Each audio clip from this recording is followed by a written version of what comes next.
Today's reflection is taken from the Gospel according to St. Matthew, chapter 13, verse 18 to 23.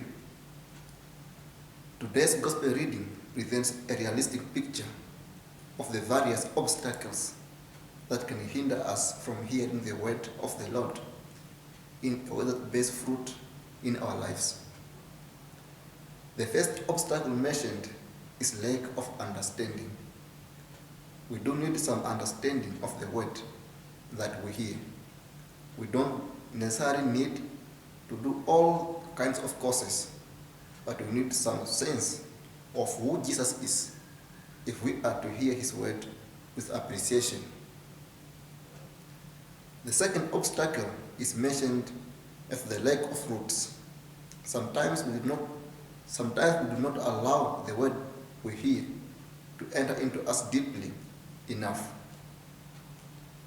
We have a superficial acquaintance with the word, but we don't ponder it sufficiently for it to take real root in us.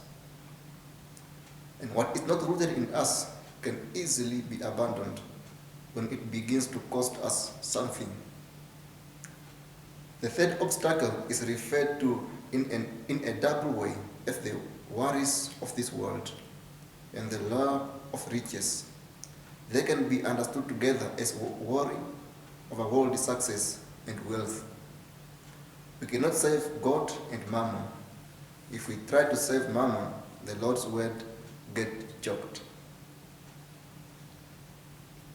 The Gospel reading suggests that hearing the Lord's word in a way that bears fruit in our lives won't happen automatically. There is a struggle involved. There are obstacles to be overcome. That's why Jesus taught us to pray, Lord, lead us not into temptation, but deliver us from evil. However, the Lord is stronger than any obstacle that we might face. If we open our hearts to his Spirit, to his grace, we will conquer the obstacles in our lives, and we will be fruitful in the way that God desires for us. May the Lord bless us. Amen.